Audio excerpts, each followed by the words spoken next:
अस्सलामुअलैकुम। उस बंगले के बाहर सिक्योरिटी गार्ड्स थे। सिक्योरिटी अफसर ने पूछा, आप दोनों कौन हैं, यहाँ क्यों आए हैं? उसकी बात सुनते ही हमारे एक सुराग रसा ने उसके दिमाग पर कब्जा जमा लिया। फिर उसे दूसरे गार्ड से गुफ्तगू करने पर मजबूर किया। दूसरे गार्ड्स भी जवाबन कुछ कहने लगे तो दूसरे सुराग रसा गार्ड्स के दिमागों पर कब्जा जमाते चले गए, हत्ता कि वो सब जेर असर आ गए। जब पारस और पोरस उस बंगले के अहाते में दाखिल हुए तो उनमें से किसी ने उनके इस तरह आने पर एतराज़ नहीं किया। वह दोनों बंगले के अंदर गए। वहां योगा जाने वाले अफसर की बीवी और एक 2 बरस का बच्चा था जिसे वो गोद में लिए खिलौने से बहला रही थी। वो दो अजनबी जवानों को देखते ही हैरत से बोली, कौन हो तुम लोग और यहाँ कैसे आए हो? पोरस ने कहा, जब तुम्हारे सिक्योरिटी अफसर और दूसरे गार्ड्स ने हमें यहाँ आने की इजाज़त दी है तो यकीनन हम अजनबी होने के बावजूद दुश्मन नहीं है। ये इंस्टेंट कैमरा और हम इसके जरिए तुम्हारे साथ अपनी तस्वीरें उतारेंगे, लिहाजा ज़रा उधर लाइट में चली जाओ। वो इनकार नहीं कर सकती थी क्योंकि उसके दिमाग पर भी कब्जा जमा लिया गया था। पोरस ने कैमरे को एक जगह रखकर उसे कैमरे के फ्रेम में सेट किया। कैमरा ऑन होने के लिए वक्त मुकर्रर करके इसका बटन दबाया। फिर पारस के साथ उस औरत के तरफ आकर खड़ा हो गया। उसके बच्चे को अपनी गोद में ले लिया। उससे बोला, कैमरा ऑन होने वाला है, मुस्कुराओ। वो औरत जबरन मुस्कुराने लगी। जरा सी देर में तस्वीर उतर गई। पोरस शुक्रिया कहकर कैमरे के पास आया। फिर उसे खींची हुई तस्वीर निकाली। नेगेटिव के बगैर वाज़ेह तौर पर यह तस्वीर उतर गई। इस तस्वीर में योगा जाने वाले अफसर की बीवी खड़ी हुई थी और उसके आसपास पारस और पोरस थे। पोरस की गोद में उनका 2 बरस का बच्चा था। पारस ने वो तस्वीर लेकर उस औरत को देते हुए कहा, इसे अपने पास रखो और अपने शौहर को फ़ोन करके बता देना कि यहाँ पारस और पोरस आए थे। ये कि यादगार तस्वीर उतार कर चले गए और कह गए हैं कि हमें तुमसे कोई दुश्मनी नहीं है और ना ही हम इन 2 जवानों को रिहा कराना चाहते हैं जो इस वक्त तुम्हारे शौहर के खुफिया कैद खाने में है। हम तुम्हें और मासूम बच्चे को यरगमाल बनाकर ये नहीं कहना चाहते कि जब तक इन्हें रिहा नहीं किया जाएगा तो माँ बच्चे को भी हम यरगमाल बनाकर रखेंगे। पोरस ने कहा, ऐसी कोई बात नहीं है, हम सिर्फ ये तस्वीर सबूत के तौर पर उतरवाना चाहते थे, अब ये अपने शौहर को दिखा देना। ये कहकर वो दोनों वहां से चले गए। वो औरत बच्चे को गोद में लिए थोड़ी देर तक सोचती रही। फिर उसने टेलीफोन के जरिए अपने शौहर से रब्ता किया। रब्ता होने पर उसने कहा, आप कहाँ हैं? मैं इस वक्त ड्यूटी पर हूँ, कोई ज़रूरी बात है तो बताओ। बहुत ज़रूरी बात है। यहाँ पारस और पोरस नाम के 2 जवान आए थे। वो चौंक कर बोला, क्या कह रही हो? क्या मेरे बंगले में आए थे? जी हाँ, सिक्योरिटी अफसर और सिक्योरिटी गार्ड्स ने उन्हें नहीं रोका, वो अंदर आ गए थे। उन्होंने मेरे और जॉनी के साथ तस्वीर उतारी है। ये तस्वीर मुझे दे गए और कह गए हैं कि वो मुझे और इस मासूम बच्चे को यरगमाल बनाकर ये मुतालबा नहीं करना चाहते कि 2 जवान जो आपकी कैद में उन्हें रिहा कर दिया जाए।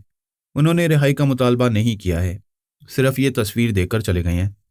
मैंने फौज के आला अफसर के पास पहुंचकर कहा, तुमने मुझे एक पहेली बूझने के लिए कहा था, यानी ये कहा था कि मेरी 2 अहम चीज़ें गुम हो गई हैं, मुझे मालूम करना चाहिए कि वो गुम हो जाने वाली 2 चीज़ें क्या हैं। आला अफसर ने कहा, मेरा ख्याल है कि आप समझ गए हैं। मुझे क्या समझना है? अगर मेरी कोई चीज़ गुम होती है तो उसे तलाश करने के लिए मैं दूसरों को ये जिम्मेदारी देता हूँ। अब तुम्हारे जितने भी CIA, FBI और आर्मी के अफसरान हैं वो मेरी गुमशुदा 2 चीज़ों को बाल्टीमोर से लेकर वाशिंगटन तक तलाश करते फिर रहे हैं। जब वो चीज़ें मिल जाएंगी तो मुझे खुशखबरी सुनाएंगे, फिर वो चीज़ें मेरे हवाले कर देंगे। मिस्टर फरहाद, आप बहुत खुशफहमी में हैं। वो 2 चीज़ें जो हमारे कब्जे में आ गई हैं उन्हें हम आपके हवाले नहीं करेंगे। उसी वक्त 2 मातहत अफसरान उसके पास आए। फिर उसे सल्यूट करने के बाद बोले, सर, बाल्टीमोर से रिपोर्ट मिली है कि वहाँ पारस और पोरस को देखा गया है। उन्हें वहाँ कई अफराद ने देखा है। यहाँ FBI के आला अफसर ने उन दोनों को अपने दफ्तर में देखा था। इसके बाद उन्हें तलाश किया गया लेकिन वो नजर नहीं आए।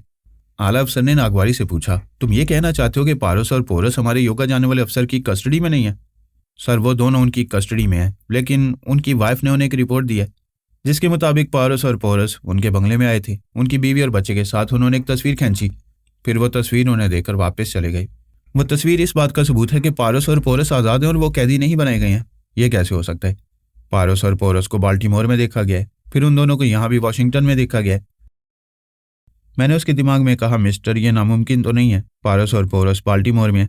उन्होंने फ्लाइंग क्लब से एक हेलीकॉप्टर लेकर वाशिंगटन पहुंचकर जो करना था वो कर गए हैं, जो कहना था वो कह गए हैं। अब आपके समझने की बारी है। अगर अकल आ गई है तो समझ लें, वरना समझने में देर की तो अंधेर हो जाएगा। उस आला अफसर ने इंटरलिंक टेलीफोन और टीवी के जरिए तमाम अकाबरीन से रब्ता किया। वो अकाबरीन अपने अपने टीवी स्क्रीन पर उस आला अफसर को देखने लगे। आला अफसर ने कहा, जिन पारस और पोरस को गिरफ्तार किया गया है वो मशकूक हैं, हमें किसी तरह और तस्दीक करनी होगी। एक हाकिम ने कहा, तस्दीक तो हो चुकी है, इसलिए उन दोनों को एक खुफिया कैद खाने में रखा गया है और उनकी निगरानी योगा जाने वाले अफसरान कर रहे हैं। यह सब कुछ अपनी जगह दुरुस्त है, लेकिन पारस और पोरस बाल्टीमोर में हैं और वाशिंगटन में आज़ादी से घूमते फिरते देखे गए हैं। ये कैसे हो सकता है? ये हो रहा है। हमारे कई मोतबर अफसरान ने और दूसरे अफराद ने उन्हें इन 2 शहरों में कई जगह देखा है। ये मिस्टर फरहाद की कोई नई चाल हो सकती है। चाल हो सकती है और हकीकतन हम धोखा भी खा सकते हैं। लिहाजा हमें फिर तस्दीक करनी चाहिए। अगर हमारे पास पारस और पोरस नहीं है तो इसका मतलब यह है कि मिस्टर फरहाद के पास उनके दोनों बेटे मौजूद हैं। लिहाजा हमारे पास जो कैदी हैं पहले उनके असली होने की तस्दीक की जाए। एक आला ओहदेदार ने कहा, इन मामलात में तेजपाल बहुत ज़हीन है। हम पहले उससे बात करेंगे, फिर यह तस्दीक की जाएगी कि धोखा खा रहे हैं या बाजी जीतने वाले हैं। जब तेजपाल के एक टेलीपैथी जानने वाले ने उन सबसे रब्ता किया तो उसे कहा गया, सूरत हाल बदल गई है। पारस और पोरस गिरफ्तार होने के बावजूद बाल्टीमोर और वाशिंगटन में देखे गए हैं और उन्होंने अपनी मौजूदगी के सबूत भी छोड़े हैं। बैजॉन ने कहा, मैं अभी तेजपाल के पास जाकर इस सिलसिले में मशवरा करता हूँ। वो तेजपाल के पास दिमागी तौर पर हाजिर हुआ। फिर उसने वो तमाम बातें बताईं। तेजपाल सुनने के बाद संजीदगी से गौर करने लगा, फिर बोला, कुछ गड़बड़ है। बैजॉन ने कहा, गड़बड़ कैसे हो सकती है? हम चारों टेलीपैथी जानने वालों ने कैदी बनने वाले पारस और पोरस के दिमाग में जाकर उनके चोर ख्यालात अच्छी तरह पढ़े और ये मालूम हुआ है कि वो वाकई पारस और पोरस हैं। तेजपाल ने कहा, यह भी तो हो सकता है, जिस वक्त तुम सब उनके चोर ख्यालात पढ़ रहे थे तो उनके दिमागों में मिस्टर फरहाद और उनके कई टेलीपैथी जानने वाले भी मौजूद हों और वो उनके जरिए से ही चोर ख्यालात पेश करें हों। उन्होंने चोर ख्यालात के जरिए ये साबित कर दिया था और हमें यकीन दिला दिया था, लेकिन ये धोखा भी तो हो सकता है। बैजॉन और दूसरे टेलीपैथी जानने वालों ने कहा, हाँ हो सकता है। तेजपाल ने कहा, उन दोनों को गिरफ्तार करने के बाद उनके चेहरों का जिस्मों का अच्छी तरह मुआयना किया गया था और यह साबित हो गया था कि ना उन्होंने आर्जी मेकअप किया है ना मास्क मेकअप किया है। मुमकिन है कि प्लास्टिक सर्जरी के जरिए उन्हें पारस और पोरस बनाया गया हो। अब वो दोनों कौन है, ये मालूम करने के लिए उन पर तनवीमी अमल कराना जरूरी है। बैजॉन ने उन अमरीकी काबरीन के पास आकर कहा, आपने उन दोनों का जिस्मानी मुआयना कराया है, वो पारस और पोरस ही लग रहे हैं। हो सकता है उन पर प्लास्टिक सर्जरी से मेकअप कराया गया हो। हम उन्हें ऊपर से मालूम नहीं कर सकते, अंदर से जो चोर ख्यालात पड़े उनमें हेरा फेरी की जा सकती है। मिस्टर फरहाद की टेलीपैथी जानने वालों ने उन दोनों के दिमागों पर कब्जा जमा कर जैसे चोर ख्यालात पेश किए होंगे वैसे ही हमने पढ़े हैं। उसी के मुताबिक हमने रिपोर्ट आपके सामने पेश की थी। एक हाकिम ने पूछा, यानी धोखा खाए जाने के इम्कानात हैं? ठीक है, हम उन दोनों के दिमागों पर तनवीमी अमल कराएंगे। पहले उनका ब्रेन वॉश कराएंगे ताकि अगर उन्हें तनवीमी अमल के जरिए मामूल और ताबे बनाया गया होगा तो फिर तनवीमी अमल ख़त्म हो जाए। इसके बाद वो अपनी असलियत बयान करेंगे। एक आला ओहदेदार ने कहा, लेकिन तनवीमी अमल के वक्त मिस्टर फरहाद और उनके टेलीपैथी जानने वाले आकर कोई गड़बड़ कर सकते हैं। बेशक वो ऐसा कर सकते हैं। आप हजरात को खूब सोच समझ कर ऐसे वक्त ये तनवीमी अमल कराना होगा जब उन दोनों कैदियों के दिमागों में मिस्टर फरहाद और उनके टेलीपैथी जानने वाले मौजूद ना हो। ये हम कैसे समझ पाएंगे कि उन दोनों के दिमागों में हमारे मुखालिफ टेलीपैथी जानने वाले कब मौजूद हैं और कब मौजूद नहीं है? इसकी भी एक ही सूरत है, तनवीमी अमल के वक्त हम तमाम टेलीपैथी जानने वाले उनके दिमागों में मौजूद रहेंगे। इस बात का यकीन करते रहेंगे कि उनके अंदर दूसरे टेलीपैथी जानने वाले नहीं हैं। इस बात का यकीन होने के बाद आप उन दोनों पर तनवीमी अमल करा सकते हैं। फौज के आला अफसर ने कहा, तुम चारों टेलीपैथी जानने वाले उनके दिमागों में मुस्तकिल रहो और मालूम करते रहो कि हमारे मुखालिफ टेलीपैथी जानने वाले वहाँ कुछ गड़बड़ करने वाले हैं या नहीं। हम उन पर तनवीमी अमल कराने की तैयारियां कर रहे हैं। बाल्टीमोर में डमी पोरस के साथ वक्त गुजारने वाली हसीन जासूसा और पारस को मर्दानगी और दलेरी के हवाले से चैलेंज करने वाली लीजा पूरी तरह सहमी हुई थी। लीजा के अलावा उसके चारों भाई भी खौफजदा थे कि पारस और पोरस फिर उनके पास आएंगे और उन्हें फिर बुरी तरह जख्मी करेंगे। चारों भाइयों ने अपनी बहन लीजा से पूछा, तुमने उसे चैलेंज क्यों किया था? और चैलेंज कर ही चुकी हो तो हमारी हाल पर रहम करो, वो वाकई दलेर है। उसने साबित कर दिया, तुम्हारी चैलेंज का जवाब दिया है। अब उसे कबूल कर लो और हार मान लो और हमें किसी तरह उससे निजात दिलाओ। लीजा ने अपना सर थाम कर कहा, मैं सोच भी नहीं सकती थी कि वो कमबख्त इतना ज़बरदस्त निकलेगा। मैं भी सोच रही हूँ मुझे हार मान लेनी चाहिए। अगर वो आएगा तो मैं उसके सामने अपनी ज़ुबान से शिकस्त तस्लीम करूंगी। उस अस्पताल में जासूसा के साथ इंटेलिजेंस का अफसर भी आया हुआ था, उनकी खैरियत मालूम कर रहा था। जब पारस और पोरस की बात शुरू हुई तो उस अफसर ने कहा, वो दोनों हम सब के लिए दर्द सर बन गए हैं। वाशिंगटन में भी सभी उनकी वजह से परेशान है। अब तक इस बात की तस्दीक नहीं हो सकी कि जो कैदी बने हुए हैं वो असल पारस और पोरस हैं या जो आज़ाद घूम रहे हैं वो असली हैं। उसी वक्त पारस और पोरस वहाँ आ गई। उन्हें देखते ही सब खौफ से एक दूसरे का मुंह तकने लगे। उन्होंने कहा, हमसे खौफजदा होने की ज़रूरत नहीं है, हम तुम में से किसी को नुकसान पहुँचाने नहीं आए हैं। लीजा ने पारस की तरफ बढ़ते हुए कहा, मैं अभी अपने भाइयों से कह रही थी कि तुमसे सामना होगा तो अपनी ज़ुबान से शिकस्त तस्लीम कर लूँगी, मान लूँगी कि तुम वाकई दलेर भी हो और मर्द भी हो। वो बोला, और तुम मगरूर भी हो और बेवकूफ़ भी, ख्वामखा किसी मर्द को चैलेंज करती हो इस गरूर से कि तुम्हारे चार भाई बहुत ज़बरदस्त बदमाश हैं, उनके पास जदीद असलहा होता है, वो नाकाबिल शिकस्त हैं। अब तुम देख रही हो वो किस कदर शिकस्ता होकर अस्पताल में पड़े हुए हैं। मुझसे गलती हुई, ऐसी गलती आइंदा नहीं होगी। मैं अपने आप को तुम्हारे हवाले करती हूँ, मुझसे जो सलूक करना चाहो कर सकते हो। यही तो हम नहीं कर सकते और यही बताने आए हैं कि असल पारस और पोरस की पहचान क्या है। इंटेलिजेंस के अफसर ने फ़ौरन ही पूछा, उनकी असल पहचान क्या है? ये है कि पारस और पोरस अपनी ख्याल ख्वानी की सलाहियतों के जरिए कभी किसी औरत की मजबूरियों से फ़ायदा नहीं उठाते हैं। पोरस ने कहा, इस जासूसा के साथ जिसने अस्पताल में वक्त गुजारा था वो डमी पोरस था। पारस ने कहा। और लिजा ने जिस पारस को मर्दानगी और दलेरी के हवाले से चैलेंज किया था वो भी डमी था, और वो दोनों उस वक्त वॉशिंगटन में कैदी बने हुए हैं। हम असली हैं और हमारी पहचान ये है कि ना मैं लिजा से कोई दिलचस्पी रखता हूँ और ना डमी पोरस की तरह मेरा ये भाई इस जासूसा का तलबगार है। पोरस ने कहा, तुम सब ने देखा है, हम जो चाहते हैं वो करते हैं और तुम सब हमारी मर्जी के मुताबिक हमारी उंगलियों पर नाचते हो।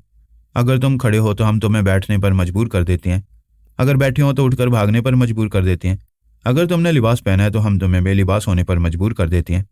4 जख्मी भाइयों में से एक ने कहा, हमने टेलीपैथी के अजीबोगरीब तमाशे देखे हैं, हम जो नहीं चाहते वो भी करने पर मजबूर हो जाते हैं। फॉर गॉड सेक हमें मुआफ़ कर दो।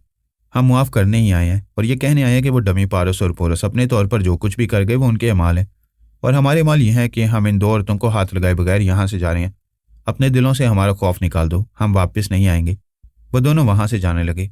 लीजा ने फ़ौरन ही आगे बढ़कर पारस के बाजू को थाम लिया, फिर कहा, तुम दोनों ने शराफत की इंतहा कर दी। तुम्हारे पास टेलीपैथी जैसा खतरनाक हथियार है। तुम अपनी ज़िंदगी में हर बाजी जीत सकते हो, लेकिन ये जीतने वाली बाजी हार कर जा रहे हो। मैं सबके सामने खुले दिल से एतराफ़ करती हूँ कि मुझे तुमसे मोहब्बत है, मैं तुम्हारे साथ ज़िंदगी गुजारना चाहती हूँ।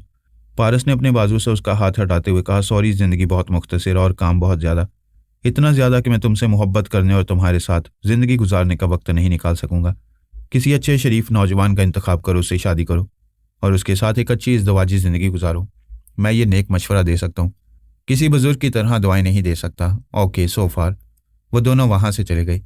लीजा जासूसा इंटेलिजेंस का वो अफसर और वो चारों भाई गुमसुम से रह गए, एक दूसरे को खामोशी से तक रहे थे। वो सब पूरे यकीन के साथ कह सकते थे कि अभी जो यहाँ से गए हैं वो असली पारस और पोरस हैं। उनकी यकीन करने से क्या हो सकता था? हुकूमत के असल बड़े बड़े लोग तो वाशिंगटन में थे, वो अपने तौर पर तस्दीक करने के बाद ही यकीन कर सकते थे। वहाँ तैयारियां मुकम्मल हो चुकी थीं।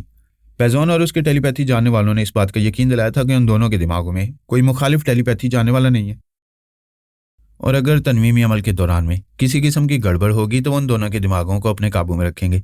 बहरहाल उन दोनों पर 2 अमलों के जरिए तनवीमी अमल शुरू किया गया। उनके दिमागों को तनवीमी अमल के शिकंजे में जकड़कर सवालात किए गए। सबसे अहम सवाल यह था कि वो दोनों असली पारस और पोरस हैं या नहीं। डमी पारस ने एक मामूल की हैसियत से जवाब दिया, मेरा नाम लिजी गार्ड है। तनवीमी अमल के जरिए मेरी अपनी शख्सियत को मिटाकर मुझ पर पारस की शख्सियत मुसल्लत कर दी गई थी। पारस का हमशक्ल बनाने के लिए मेरे चेहरे पर प्लास्टिक सर्जरी कराई गई।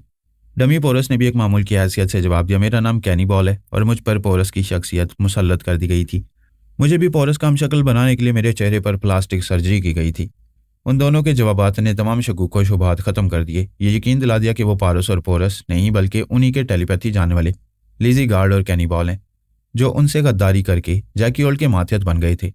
इस तरह गद्दारी के नतीजे में उन्हें ठोकरें मिलती रहीं। वो जगह जगह ठोकरें खाते हुए आखिर अपने मुल्क में अपने अकाबरीन के पास पहुंच गए। इस हकीकत का इंकशाफ होने के बाद अमरीकी अकाबरीन को एक तरफ से नुकसान पहुंच रहा था और दूसरी तरफ से फ़ायदा। नुकसान इस तरह कि अब वो मेरे खिलाफ किसी से ये नहीं कह सकते थे कि उन्होंने मेरे दोनों बेटों को अपनी कैद में रखा है और उनके जरिए सबूत पेश करें कि अमेरिका में जो भी तकरीबी कार्रवाइयाँ हो रही हैं फरहाद अली तैमूर और उनके टेलीपैथी जानने वालों के जरिए हो रही हैं। अब वो मेरे दोनों बेटे उनके पास नहीं थे, उनके पास तो उनके अपने टेलीपैथी जानने वाले लिजी गार्ड और कैनी बॉल थे, और इस तरह उन्हें फ़ायदा पहुंच रहा था। उनके हाथ से निकले हुए 2 टेलीपैथी जानने वाले वापस मिल गए थे। अब उनके पास 2 टेलीपैथी जानने वालों की कुव्वत पैदा हो गई थी। यूँ तो उनके कई टेलीपैथी जानने वाले थे, लेकिन उनके काबू में नहीं थे। सब ने अलग अलग रास्ता इख्तियार किया था, लेकिन हुब्बुल वतनी के तकाजे पूरे कर रहे थे। जैसे तेजपाल के 4 टेलीपैथी जानने वाले और आंद्रे के 6 टेलीपैथी जानने वाले अमेरिका के अब भी वफादार थे और उन्हीं के लिए काम कर रहे थे।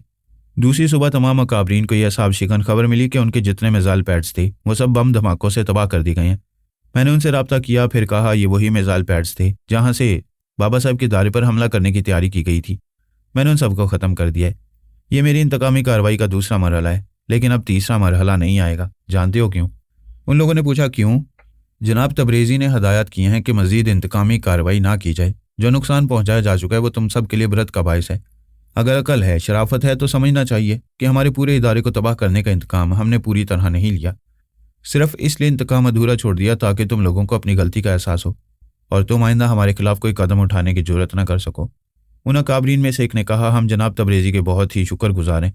उन्होंने हमारे दरमियान बढ़ती हुई दुश्मनी को रोक दिया है, और ये तो खुदा ही जानता है कि हम आइंदा दुश्मनी से तौबा करने वाले थे। आपने तौबा से पहले हमें माफ़ कर दिया। अब हम चाहेंगे कि हमारे दरमियान किसी बात का तनाज़ा न रहे। अगर हम दोस्त ना बन सकें तो दुश्मन की हैसियत से भी एक दूसरे को कभी नुकसान ना पहुंचाएं। मैंने कहा, यह तुम्हारे सोचने की बात है। हमने तुम्हें उस वक्त नुकसान पहुंचाया है जब तुमने हमें ज़बरदस्त नुकसान पहुंचाने की नाकाम कोशिश की। आइंदा ऐसी गलतियां नहीं करोगे तो हमारी तरफ से तुम्हें भी कोई शिकायत नहीं होगी। ये कहकर मैं वहां से चलाया। इतना तो मालूम था कि कुछ अरसे तक सुकून रहेगा, उन्हें हमारे खिलाफ कोई साजिश करने की जरूरत नहीं होगी। वैसे कुत्ते की दुम टेढ़ी की टेढ़ी रहती है। फिर एक दिन उन्हें खुजली होगी और वो किसी न किसी मामले को खुजाते खुजाते राई से पर्वत बना देंगे। बहरहाल ये देखना था कि फिर उन्हें कब खुजली होगी। जीत की खुशी अच्छी होती है, मगर जीत का नशा जीतने वालों को डुबो देता है। ये बात एल्पा अच्छी तरह जानती थी कि नारंग पर जीत का नशा चढ़ेगा तो वो पूरी तरह मोहतात रहना भूल जाएगा, कहीं ना कहीं कोई गलती जरूर करेगा। इसलिए उसने खुद को मुर्दा जाहिर करके खुशफहमी में मुब्तला कर दिया था। दूसरी तरफ नारंग बज़ाहिर मोहतात नजर आता था, लेकिन उसे ये इत्मीनान हो गया था कि उसकी सबसे बड़ी दुश्मन इस दुनिया से नाबूद हो चुकी है। इसके बावजूद वो मंजर आम पर नहीं आता था, छुप कर रहता था। अपनी एक डमी को आर्मी इंटेलिजेंस के दफ्तर में ब्रेन आदम की हैसियत से भेजता और उसी के जरिए यहूदी काबरीन से गुफ्तगू करता। ये सभी जानते थे कि अल्पा बला की मकार है, नारंग भी जानता था, लेकिन ये इत्मीनान हो गया था कि अब वो मकारी दिखाने वाली इस दुनिया में नहीं आएगी। यही इत्मीनान उसे ले डूबा। वो सोच भी नहीं सकता था कि एक मोबाइल फ़ोन का मामूली सा मामला लेकर एल्पा इतनी बड़ी चाल चलेगी, उसे बिल से निकलने पर मजबूर कर देगी। और जब वो अपनी खुफिया पनाहगाह से बाहर निकला तो मौत उसकी मुंतज़िर थी।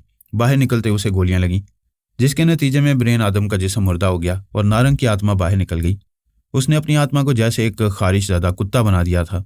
कुत्ता लाख वफादार सही, लेकिन वो ख्वारिशज़दा हो तो कोई उसे अपने घर में घुसने नहीं देता। यही उसका हाल था। वो जिस बदन के घर में भी जाता, वहां से कुछ अरसे बाद ही उसे लात मारकर निकाल दिया जाता। आत्मा जिस्म से निकलने के बाद भटकती है, कभी सुस्त रफ्तारी से भटकती है और कभी तेज रफ्तारी से। पलक झपकते ही दुनिया के एक सिरे से दूसरे सिरे तक पहुंच जाती है। नारंग जरा तेज रफ्तारी से भटक रहा था। कोई ऐसा सेहतमंद जिस्म तलाश कर रहा था जो खूबरू और पुरकशिश भी हो और जो किसी भी टेलीपैथी जानने वाले से ताल्लुक ना रखता हो। ऐसा जिस्म तलाश करने के लिए उसे बड़ी देर तक भटकना पड़ा।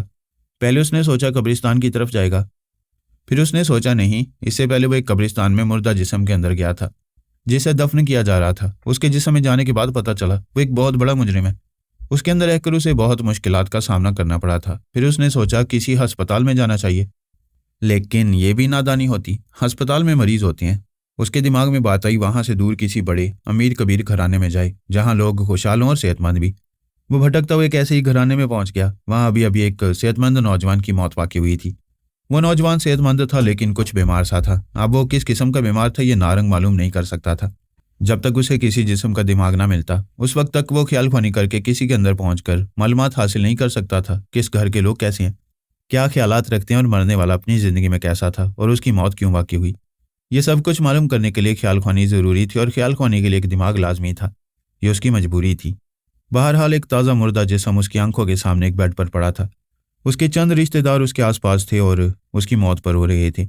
जब नारंग की आत्मा उसके जिस्म में समा गई, दूसरे ही दिन उस मुर्दा जवान ने आंखें खोल दी और छत को तकने लगा। उसकी आंखें खुलते एक नौजवान औरत ने खुशी से चीख कर कहा, अम्मी अम्मी, वो देखें, ये तो जिंदा है, हम ख्वामखा रो रहे हैं। कहने वाली ने जिस अंदाज में अम्मी कहकर मुखातिब किया था, इससे पता चला वो किसी मुसलमान घराने में आ गया है। वो नौजवान औरत उसके पास आकर बैठ गई। दूसरे रिश्तेदार भी करीब आ गए और दिली खुशी का इजहार कर रहे थे। नारंग ने अपने पास बैठी हुई औरत के ख्यालात पढ़े। पता चला कि वो जिसके जिस्म में वो उसकी शरीक हयात है, बेवा होने वाली थी, अब फिर सुहागन बन गई है। फिर उसे मालूम हुआ कि वो पाकिस्तान के एक शहर लाहौर में है। उसके आसपास जो लोग हैं उनमें से एक उसकी सास और दूसरा ससुर है। एक जवान साली और एक जवान साला भी था, यानी उसके अतराफ पूरा ससुराल था। उसकी बीवी के ख्यालात ने बताया कि शोहर वहां घर दामाद बनकर रहता है। इससे आगे वो ख्याल ख्वानी ना कर सका। उसे अचानक तकलीफ महसूस होने लगी। कुछ ऐसा लग रहा था जैसे जिस्म के अंदर ईंधन सी हो रही हो और बदन के अंदर ऐसी जलन हो रही थी जैसे अंगारे दहक कर बुझ रहे हो। इस तकलीफ के बायस उसकी दिमागी तवानाई कुछ कमज़ोर हो गई। अब वो ख्याल ख्वानी के काबिल नहीं रहा था। वह आंखें बंद करके गहरी गहरी सांसें लेने लगा।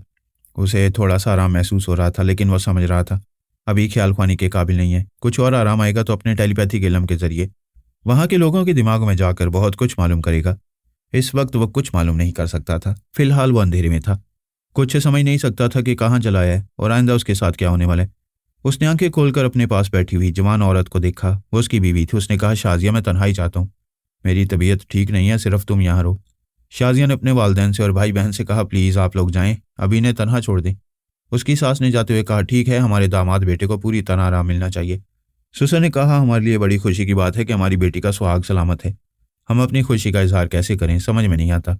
उसकी सास ने कहा, इसमें समझने की क्या बात है, हम अभी दाता दरबार जाएंगे और वहाँ 50 देगें पकवाएंगे, गरीबों और मोहताजों में खाना तकसीम करेंगे। यही बातें करते हुए उस कमरे से चले गए। जब कोई ना रहा तो उसने उस जवान औरत के हाथ पर हाथ रखते हुए कहा, शाजिया मैं बहुत परेशान हूँ, मुझसे बातें करो। बातों से आपका दिल बहलता है तो मैं खूब बातें करूंगी। उसने कहा, मैं थोड़ी देर पहले कहाँ था, कहाँ गुम हो गया था, मुझे कुछ पता नहीं है, क्या मैं मर चुका था? शाजिया ने उसके हाथ को अपने दोनों हाथों में लेकर कहा, मरे आपके दुश्मन? वैसे ये बड़ी अजीब बात है। हमने आपका अच्छी तरह मुआयना किया था, अब्बू ने नब्ज देखी थी, मैंने सीने की धड़कन महसूस करने की कोशिश की थी। धड़कनें भी खामोश थीं, नब्ज भी गुम हो गई थी और आपकी सांसें भी खत्म हो चुकी थीं। 5 मिनट गुजर गए, 10 मिनट गुजर गए, फिर 20 मिनट गुजर गए। तब हमें यकीन हो गया आप हमारे दरमियान नहीं रहे हैं। मेरी तो दुनिया ही उजड़ गई थी। मैं ज़मीन पर सर पटक पटक कर मर जाना चाहती थी, लेकिन अम्मी और अब्बू ने मुझे पकड़ लिया, ऐसा करने नहीं दिया। उसने पूछा, मुझे क्या हो गया था? शाजिया ने उसे सवालिया नज़रों से देखा, फिर हिचकिचाते हुए पूछा, आप नहीं जानते क्या हो गया था? मैं बहुत कमज़ोरी महसूस कर रहा हूँ, मेरा दिमाग भी कुछ कमज़ोर हो गया है, कुछ याद और कुछ भूल रहा हूँ, इसीलिए तुमसे पूछ रहा हूँ। ये अच्छा है कि आप भूल गए हैं, आपको भूल जाना चाहिए और मुझे याद नहीं दिलाना चाहिए। ये क्या कह रही हो? मैं याद नहीं कर पाऊंगा तो बेचैनी में मुब्तला रहूंगा। वो बेचैनी बेहतर होगी, और ये बेचैनी आपके लिए सिर्फ बदतर ही नहीं बल्कि जानलेवा होगी। आखिर वो क्या बातें हैं जिनकी वजह से तुम लोगों ने मुझे मुर्दा समझ लिया था? प्लीज़ मुझसे ना छुपाओ, मुझे बताओ। आप जिद ना करें, आपकी तबीयत ठीक नहीं है, आपको ज़्यादा बोलना नहीं चाहिए। आप कहते हैं तो मैं बोलती रहूंगी, आपका दिल बहलाती रहूंगी, लेकिन कोई ऐसी बात ना करें, ना मेरी ज़ुबान से कोई ऐसी बात सुने जिससे आपको फिर कोई सदमा पहुंचे और तैश में फिर। वो कहते कहते रुक गई। वो कुछ और बेचैन होकर बोला, प्लीज़ आगे बोलो, खामोश क्यों हो गई? देखो मेरे सब्र का इम्तहान ना लो। आप कैसी बातें कर रहे हैं? मैं आपके सब्र का इम्तिहान क्यों लेना चाहूंगी? मैं तो आपकी भलाई के लिए कह रही हूँ। प्लीज़ खामोशी से आंखें बंद कर लें, मैं आपका सर सहलाती हूँ, आपको नींद आ जाएगी। अभी तो मौत की नींद सोकर उठा हूँ, तुम फिर क्यों सुलाना चाहती हो? वो उसके मुंह पर हाथ रखकर बोली, आप कैसी बातें कर रहे हैं? मौत आए आपके दुश्मनों को, देखें अल्लाह ताला हम पर कितना मेहरबान है। उस रब्बे करीम ने आपको आपकी ज़िंदगी और मुझे मेरा सुहाग लुटा दिया है। नारंग बेचैनी से सोचने लगा, आखिर इस औरत से कैसे उगलवाया जाए कि मैं जिसके जिस्म में हूं उसे क्या हुआ था? वो क्यों मर गया था? उसके साथ क्या दुख बीमारी थी? क्या मैं इसके जिस्म में आकर फंस गया हूँ? ऐसा ना हो कि इसकी बीमारी मेरे लिए दलदल साबित हो। वो शाजिया की तरफ देखकर सोचने लगा, उसे अपने मतलब की बातें उगलवाने के लिए रोमांस करने वाला शौहर बनना होगा। शाजी ने पूछा, आप मेरी तरफ क्यों देख रहे हैं? आंखें क्यों नहीं बंद कर रहे हैं? वो दोनों हाथ बढ़ाकर उसके दोनों बाजुओं को थाम कर बोला, मैंने एक नई जिंदगी पाई है, ये कितनी खुशी की बात है, और इस खुशी में तो मेरे गले नहीं लग रही हो। मैं तो सारी उम्र आपकी धड़कनों से लग कर रहूंगी, लेकिन अभी ज़रा दूर इसलिए हूँ कि आपकी तबीयत नासाज है। ऐसे वक्त बीवी को शौहर से लगकर नहीं, ज़रा फासला रखकर उसकी खिदमत करनी चाहिए। नहीं, मैं तुमसे दूर नहीं रहना चाहता, आओ मेरे गले लग जाओ। वो उसके दोनों बाजुओं को अपनी तरफ खींचना चाहता था। अचानक उसने एक झटके से अपने बाजुओं को छुड़ा लिया। उससे ज़रा दूर होकर बिस्तर से उतरकर फर्श पर खड़ी हो गई। वह हैरानी से बोला, क्या हुआ? वो तेवर बदल कर बोली, क्या तुम्हारा दिमाग खराब हो गया है? क्या कह रही हो? ये तुम्हारा अंदाज क्यों बदल गया है? तुम मुझे हाथ लगाना और फिर मुझे गले से लगाना चाहते हो? क्या मैं इसकी इजाज़त दूंगी? तुम क्या और मैं क्या? तुम्हें इस बात का अंदाज़ा नहीं है? वो उलझे हुए जहन से उसे देखकर बोला, तुम अचानक ऐसी बातें क्यों कर रही हो? इन बातों का मतलब क्या है? तुम खूब समझते हो और समझ कर ये भूल रहे हो कि मैं एक मुसलमान घराने की मुसलमान औरत हूँ और तुम हिंदू हो। वो एकदम से चौंक कर उठ बैठा, फिर बोला, ये तुम्हें कैसे मालूम हुआ? अगर मुझे मालूम न होता तो तुम एक मुसलमान औरत को हाथ लगाने और दिल मचलने लगता तो उसकी इज्जत से भी खेलने से बाज ना आते। तुम तो अव्वल दर्जे के कमीने हो। वो एकदम से परेशान होकर दरवाजे की तरफ देखने लगा। ये तुम मुझे कमीना कह रही हो? देखो तुम्हारे माँ बाप ने सुन लिया तो क्या कहेंगे? मेरे माँ बाप सुनेंगे? वो तो तुम्हारे कोई नहीं है। वो मुझे ये समझकर तुम्हारे पास तना छोड़ गए हैं कि तुम उनके दामाद हो। वो कभी सोच भी नहीं सकते कि उनका दामाद मर चुका है और तुम एक बहरूपी हो। वो एक मुजरिम की तरह सहमा हुआ था। उसने हिचकिचाते हुए कहा, मगर तुम ये सब कैसे जानती हो? क्या तुम कोई गैर मामूली सलाहियतों की हामिल हो? क्या तुम टेलीपैथी जानती हो? क्या तुम मेरे दिमाग में आकर मेरे ख्यालात पढ़ रही हो? मुझे तुम्हारे ख्यालात पढ़ने की ज़रूरत ही क्या है? मैं पिछले 5 जिस्मों से तुम्हें लात मारकर कुत्ते की तरह बाहर निकालती रही हूँ। अब तुम छठे जिस्म के मकान में आयो। ये बात करते वक्त उसका लब लहजा बदल गया था। वो पहचान गया, इस वक्त सोनिया बोल रही थी। वो दोनों हाथों से सर थाम कर दीदे फाड़ फाड़ कर अपने सामने खड़ी हुई शाजिया को देखने लगा। फिर उसने कहा, मैडम आप इसके अंदर मौजूद हैं, इतनी देर से आप ही बोल रही थी। आप ये समझ रही थी कि मैं हिंदू और इस मुसलमान औरत शाजिया का शौहर मर चुका है, मुझे इसे हाथ नहीं लगाना चाहिए। हाँ, मैंने मजबूर होकर खुद को जाहिर किया। अगर जाहिर ना करती तो तुम्हारे जैसा कमीना इसकी इज्जत महफूज रहने ना देता। वो दोनों हाथ जोड़कर बोला, मैडम आप मुझे कमीना कहती हैं तो दिल खुश हो जाता है। आपकी गालियां देने से मुझे यकीन हो जाता है कि मैं सचमुच आपका गुलाम हूँ और आप मेरी मालकन है। तो फिर मालकन की बात गौर से सुनो। तुम इस जिस्म में रह सकते हो, लेकिन इस सामने खड़ी हुई औरत को कभी हाथ नहीं लगा सकते। तुम्हें इससे दूर रहना होगा। आपका हुक्म सर आंखों पर। आपका हुक्म तो मेरे लिए देवी माता का हुक्म है। और आप देखती आ रही हैं जैसा आप कहती हैं मैं वैसे ही करता हूँ। आपके कहने के मुताबिक मैंने इसराइल में अल्पा के खिलाफ महाज कायम किया था। इसके बाद अमरीकी अकाबरीन के खिलाफ महाज बनाने वाला था, लेकिन उस कमबख्त अल्पा ने मुझे इसका मौका नहीं दिया। इसीलिए तो मैंने सोचा कि तुम्हारे जैसे अहमक की पुश्तपनाही नहीं करनी चाहिए। तुम एक औरत से शिकस्त खाकर 5वां जिस्म छोड़कर 6ठे जिस्म में आयो। आइंदा मुझसे किसी किस्म की मदद की तवक्को न रखना। मैडम, ये आप क्या कह रही हैं?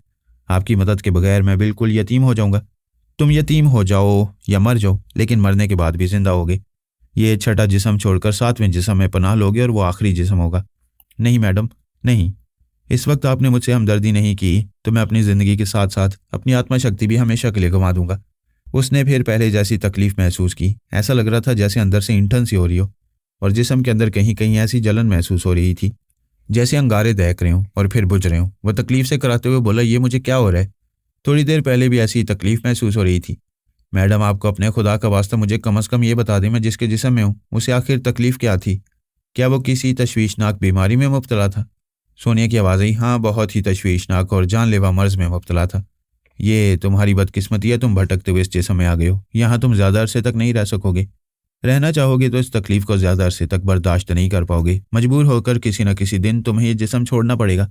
प्लीज़ मुझे बताएं कि ये किस किस्म का मरीज़ है, इसे क्या हो गया था? क्या हो गया था नहीं, क्या हो रहा है? वो मरीज़ तो चल बसा है, लोग मर जाते हैं, उनके जिस्म से रूह तो निकल जाती है, लेकिन उनका मर्ज उसी जिस्म में रह जाता है और तुमने इस जिस्म में आकर इस मर्ज को गले लगा लिया है। ओ भगवान, आखिर मैं क्यों इस तरह मुसीबत में फंस जाता हूँ? प्लीज़ मैडम मुझे बताएं उसे क्या मर्ज था। मेरा मतलब है क्या मर्ज है? सोनिया ने कहा, यह सुनकर तुम पर बिजली गिरेगी कि तुम ब्लड कैंसर में मुब्तला हो गए हो। उस पर एकदम से सख्ता तारी हो गया। वह दीदे फाड़ फाड़ कर सामने वाली दीवार को तकने लगा। सोचने लगा, क्या मैं इस जिस्म में रहकर ब्लड कैंसर के अजाब से गुजरता रहूं या मुझे इस जिस्म को फौरन छोड़ देना चाहिए? सोनिया ने कहा, मैं तुम्हारे ख्यालात पढ़ रही हूँ और तुमसे पूछ रही हूँ। इसको इतनी जल्दी छोड़कर 7वें जिस्म में जाओगे तो वो आखिरी जिस्म होगा। तुम्हारी आत्मा शक्ति खत्म हो जाएगी। इसके बाद तुम्हारी आत्मा फिर कोई जिस्म बदल नहीं सकेगी। अपने मौजूदा हालात पर अच्छी तरह गौर करो। क्या तुम 7वें जिस्म में जाकर अपनी तमाम मौजूदा आत्मा शक्ति से महरूम हो जाओगे? क्या तुम इसी जिस्म में रहकर ब्लड कैंसर के अजाब से गुजरते रहोगे? और ये भी सोचो कि मैं तुम्हें किस तरह एक एक जिस्म के अंदर से लातें मार मार कर निकालती रही हूँ। 5वें जिस्म से अल्पा ने तुम्हें निकाला है। कब तक ऐसी बेहया और बेगैरती वाली ज़िंदगी गुजारोगे और औरतों से ठोकरें खाते रहोगे? मैं बड़े फ़ख्र से आपके जूते खाता रहूँगा, लेकिन अल्पा जैसी किसी भी औरत से मिलने वाली ज़िल्लतों को बर्दाश्त नहीं करूँगा। आप एक बार मुझे सहारा दें, मैं अल्पा से ऐसे इंतकाम लूँगा कि पूरी यहूदी कौम देखकर इबरत हासिल करेगी। तुम्हारी निजात का सिर्फ एक ही रास्ता है। उसने जल्दी से पूछा, कौन सा रास्ता? प्लीज़ मुझे बताएं। यही कि एक बार फिर 40 दिनों तक तपस्या करो और मुकम्मल आत्मा शक्ति हासिल करो। वो खुश होकर बोला, आप मेरे दिल की बात कह रही हैं, लेकिन इस बार मैं तुम्हारा साथ नहीं दूंगी। अब यहाँ से जाऊंगी तो पलट कर तुम्हारे पास नहीं आऊंगी। सिर्फ ये देखती रहूंगी कि तुम इस मुसलमान औरत की इज्जत रख रहे हो या नहीं। अगर तुमने इसे हाथ भी लगाया तो मैं तुम्हें 6ठे जिस्म से 7वें जिस्म में पहुंचाऊंगी। फिर 7वें जिस्म से निकलने पर मजबूर करूंगी तो तुम्हारे पास इतनी आत्मशक्ति नहीं रहेगी कि फिर किसी जिस्म में दाखिल होकर इस दुनिया में रह सको। मैं इस औरत को कभी हाथ नहीं लगाऊंगा। आप मुझ पर इतनी मेहरबानी करें, इसे 6ठे जिस्म में रहकर तपस्या करने का मौका दें। तुम इस जिस्म में रहकर तपस्या नहीं कर सकोगे, ये बीमार है। तुम्हारी तपस्या बार बार भंग होती रहेगी और तुम बार बार नाकाम होते रहोगे। आप दुरुस्त कहती हैं। मैं 7वें जिस्म में जाकर तपस्या करूंगा। आप मुझे इसका मौका देंगी ना? मैं तो तुम्हें तपस्या करने का मौका दूंगी, लेकिन इस बात की जिम्मेदारी नहीं लूंगी कि अल्पा को तुम्हारा सुराग लगाने से रोकती रहूं। वह जरूर तुम्हें तलाश कर रही होगी। वो परेशान होकर अपने सर को दोनों हाथों से थाम कर कहने लगा, मैं किस मुसीबत में फंस गया हूँ। आप मुझ पर मेहरबानी कर रही हैं, लेकिन वो दुश्मन औरत कभी मुझ पर मेहरबान नहीं होगी। मुझे तो 7वें जिस्म से भी बाहर आने पर मजबूर करेगी। फिर मैं इस दुनिया से हमेशा के लिए नाबूद हो जाऊंगा। नारंग एक नया जिस्म हासिल करने के बाद पलंग पर बैठा हुआ था। उसके सामने बिस्तर के करीब मरने वाले की बीवी शाजिया खड़ी हुई थी। सोनिया शाजिया को गायब दिमाग बनाकर उसकी जुबान से बोल रही थी। उसकी एक ही बात नारंग पर बिजली बनकर गिरी थी कि इस बार वो एक ब्लड कैंसर के मरीज के जिस्म में दाखिल हो गया। शाजिया पलंग के सिरे पर आकर पहले की तरह बैठ गई। सोनिया उसके दिमाग को आज़ाद छोड़ने से पहले उसकी सोच में बोली, मेरा सर चकरा गया था।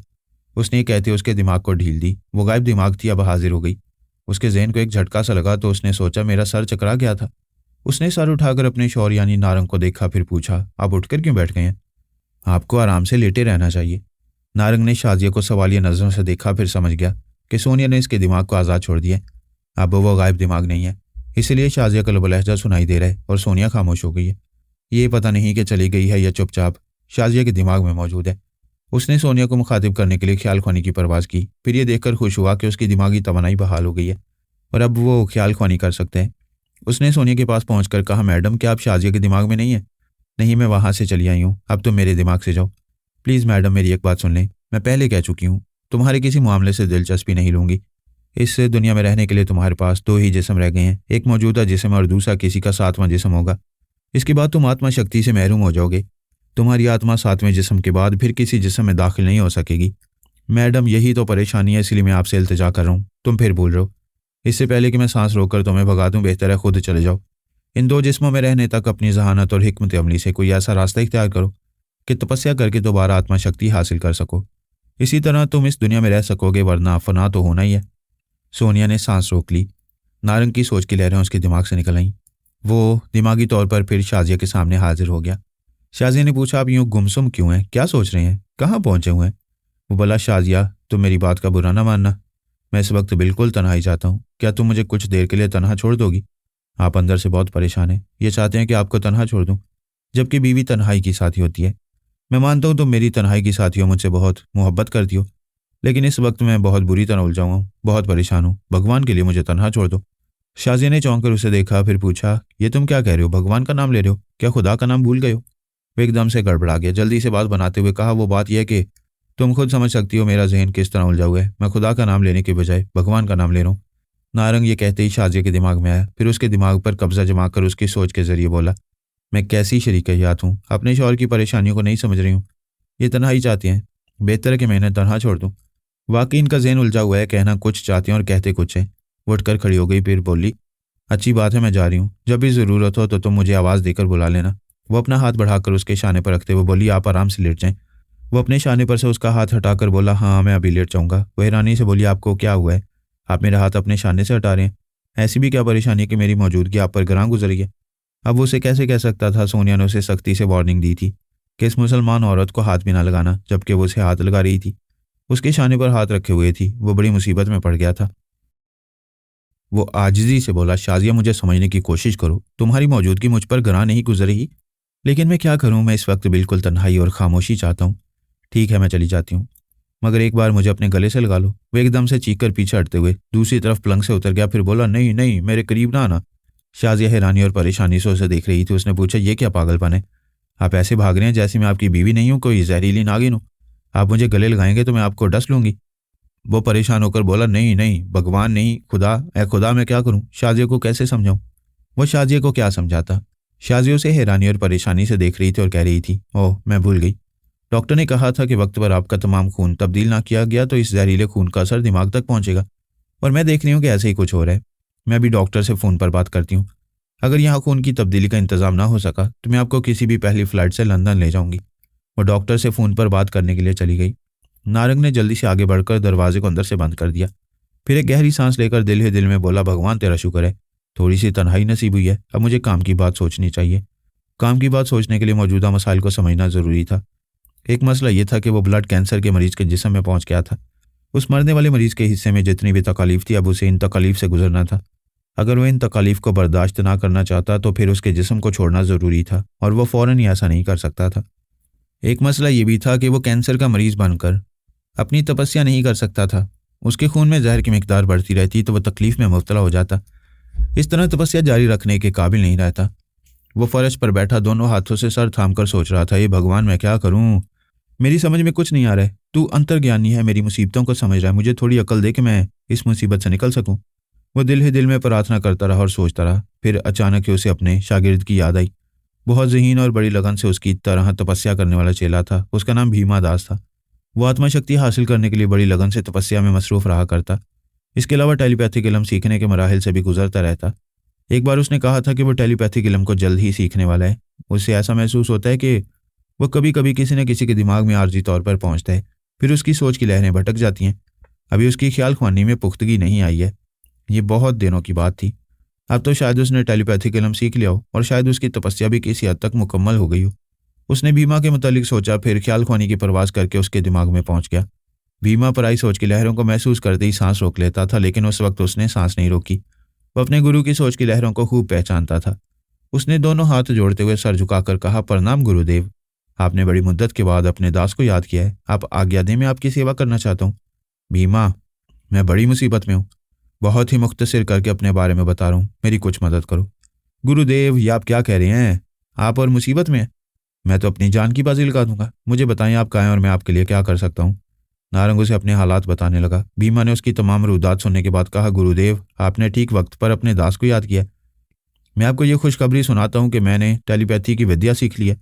मैं किसी के भी दिमाग में पहुंच सकता हूँ। आप हुक्म दें, मैं दिन रात आपके काम आता रहूंगा। धन्य हो भीमा, तुम सच मुझे एक सच्चे चेले होने का सबूत दे रहे हो। मैं चाहता हूँ कि इस ब्लड कैंसर वाले मरीज के जिस्म से मुक्ति हासिल कर लूँ, लेकिन साथ में जिसम में जाऊंगा तो मेरी आत्मा शक्ति बराए नाम रह जाएगी। यानी मैं सिर्फ ख्याल खुआने के काबिल रहूंगा। अगर मुझे 40 दिनों तक तपस्या करने का मौका मिला तो तपस्या करके दोबारा आत्मा शक्ति हासिल कर लूंगा। गुरुदेव, आप जो चाहते हैं वो भगवान की कृपा से जरूर होगा। आप जितनी जल्दी हो सके इस कैंसर वाले का जिस्म छोड़ दें, किसी अच्छे तंदुरुस्त आदमी के जिस्म में जाएं। मैं आपके साथ साथ रहूंगा। मैं भी यही सोच रहा था, लेकिन सोनिया मेरे रास्ते की दीवार बन जाती है, जैसा कि मैं तुम्हें उसके मुतालिक अपनी रुदात में सब कुछ बता चुका हूँ। मैं मानता हूँ मैडम सोनिया की पहुंच बड़ी दूर तक है। वो पता नहीं कैसे कैसे हथकंडों से आपके दिमाग में पहुंच जाया करती है और उसे मालूम हो जाता है कि आपने कब और कहाँ किसका जिस्म हासिल किया है। यही मुझे अंदेशा है, जब मैं साथ में जिस्म में जाऊंगा तो सोनिया को इस बात की खबर हो जाएगी। शायद वो मुझे 40 दिनों तक तपस्या करने का मौका ना दे। आपने कहा कि सोनिया आपके रास्ते की रुकावट भी बनती थी, लेकिन आपसे हमदर्दी भी करती थी। उसने आपको दोबारा आत्मा शक्ति हासिल करने के लिए तपस्या करने का मौका दिया था। आप उससे एक बार फिर प्रार्थना करें कि जब आप साथ में जिस्म में रहकर तपस्या करेंगे तो आपके काम में रुकावट नहीं बनेगी। हाँ, मैं सोनिया से कहूँगा। अभी मैं यहाँ से निकलने की कोशिश करता हूँ। कोई अच्छा सा सेहतमंद जिस्म देखकर उसमें दाखिल हो जाऊँगा। आप ऐसे जिस्म में हैं कि अचानक आप पर बीमारी का ज़बरदस्त हमला हो सकता है। आप अपनी सोच यात्रा के काबिल हैं तो इससे फ़ायदा उठाएं और पहले सोनिया से बात करें। अगर अचानक बीमारी हमला करेगी तो आप सोच यात्रा के काबिल नहीं रहेंगे। तुम ठीक कहते हो, मैं भी सोनिया से बात करता हूँ। ये कहकर उसने ख्याल खुआने की परवाज़ की। फिर सोनिया के दिमाग में पहुंचा। वो बोली, तुम फिर आ गए, मैंने तुम्हें मना किया था। मैं बहुत मजबूर होकर आया हूँ, आपको कोई तकलीफ नहीं दूंगा। ये भी नहीं कहूँगा कि मेरी मदद करें। फिर किस लिए आए हो? ये इल्तिजा करने आया हूँ कि मैं अपनी कोशिशों से साथ में जिस्म में जाकर तपस्या करूंगा तो आप कभी मदाखलत नहीं करेंगी। मैं पहले ही कह चुकी हूँ, तुम्हारे किसी मामले में मदाखलत नहीं करूंगी। तुम्हारे इत्मीनान के लिए साफ साफ कह दूं कि हम जनाब तबरेज़ी की हदायत पर अमल करते हैं और उनकी हदायत है कि आइंदा हम तुम्हारे किसी मामले में मदाखलत ना करें। ये ऐसी बात है कि तुम्हें मुतमईन हो जाना चाहिए। धन्य हो, आपको आपका खुदा हमेशा खुश रखे। जनाब तबरेज़ी साहब को भी खुश रखे। मैं मुतमईन हो गया हूँ, आपका बहुत बहुत शुक्रिया। वो उसके दिमाग से चलाया। फिर भीमा के दिमाग में पहुंचकर बोला, बड़ी खुशी की बात है। जनाब तबरेज़ी ने सोनिया से कहा है वो मेरे मामले में मदाखलत ना करे, और जनाब तबरेज़ी की हदायत ऐसी होती है कि कोई इनकार नहीं कर सकता। मुझे इस तरफ से अब कोई अंदेशा नहीं है। मैं साथ में जिस्म में जाकर तुम्हारी मदद से 40 दिनों तक तपस्या करने के काबिल रहूंगा। ये बड़ी खुशी की बात है। आपके रास्ते से बहुत बड़ी रुकावट दूर हो गई है। आपके इस घर में जो आपकी धर्म पत्नी है उसे बुलाएं और मुझे उसकी आवाज़ सुनाएं। मैं उसके दिमाग पर कब्जा जमा लूंगा। आप यहाँ से धन दौलत जो भी ले जाना चाहें ले जाएंगे। मैं आपके साथ रहूंगा। जब कभी आप पर बीमारी का हमला होगा और आप सोच यात्रा के काबिल नहीं रहेंगे तो मैं आपके पास ढाल बनकर रहूंगा। वो दोनों गुरु और चेला मंसूबा बनाने लगे कि किस तरह वहां से निकला जाए। फिर उन्हें किस मुल्क में, किस शहर में किसी ऐसे जिस्म को तलाश करना होगा जिसे ना कोई बीमारी हो, ना वो कानून का मतलूबा मुजरिम हो, वो बिल्कुल पुरअमन शहरी हो, उसे कोई टेलीपैथी जानने वाला भी ना जानता हो। ऐसे किसी जिस्म में दाखिल होने के बाद वो अपने चेले की मदद से 40 दिनों तक तपस्या कर सकेगा। फिर एक बार नारंग की किस्मत का सितारा चमकने वाला था। वैसे वो हसास और गैरतमंद होता तो मर जाता, लेकिन वो एक बार फिर नई नई जिंदगियां हासिल करके नई नई अजियतनाक ठोकरें खाने के रास्ते पर चल पड़ा था। J3 में से दो दोस्त जे फ्लो और जे काफू फ्लोरेंस में आ गए थे। वहां एक बड़ा बंगला किराए पर हासिल करके रहने लगे। उनका तीसरा साथी जे सामू अपनी महबूबा मोना के साथ फ्लोरेंस से तकरीबन 200 किलोमीटर के फासले पर टाउन अरेज में गया था। वहां उसने भी एक बंगला रिहाइश के लिए किराए पर लिया था। इस बंगले में पहुंचकर मोना पर तनवी में अमल किया था। उसके ज़हन से उसके माजी को भुलाकर उसके लबो लहजे को बदल दिया था। ये बात उसके ज़हन में नक्श की थी कि उसका महबूब जे सामू अक्सर उसे छोड़कर किसी काम से जाया करेगा, कोई अहम काम निपटाने के लिए। उसे कभी हफ्ते 2 हफ्ते और कभी महीने 2 महीने लग सकते हैं। लिहाजा जब तक उसका सामू उससे दूर रहे तो उसे फिक्रमंद नहीं होना चाहिए और ना ही सामू से ये पूछना चाहिए कि वो कहाँ जाता है और क्या करता है। इस तरह सामू ने उसके ज़हन से उसकी पिछली ज़िंदगी को भुला दिया। फिर मेकअप के जरिए उसके चेहरे पर चंद तब्दीलियां की। इन तब्दीलियों के बाद कोई उसे मोना की हैसियत से नहीं पहचान सकता था। मोना ने उसकी मामूला बनने के बाद उसे कभी ये नहीं पूछा कि वो क्या करता है और उसकी आमदनी के ज़राए क्या हैं। जे सामू अपने दोनों दोस्तों से दूर हो गया था, लेकिन टेलीपैथी जानने वाले दूर होने के बावजूद दिमागों में रहते हैं। इस तरह ख्याल ख्वानी के जरिए एक दूसरे के अंदर पहुंचकर दूर होने के बावजूद एक दूसरे की कुर्बत हासिल करते रहते हैं। जे काफू और जे फ्लो ने सामू के दिमाग में आकर पूछा, हेलो सामू, जिंदगी कैसे गुजरी है?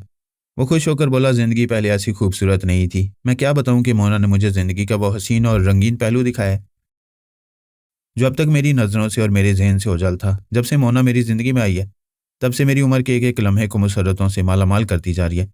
जयकाफू ने कहा, अरे भाई, हमने तुम्हारी खैरियत पूछी थी और जवाब में तुम शायरी करते जा रहे हो, और अगर हम सुनते रहेंगे तो तुम सुनाते ही चले जाओगे।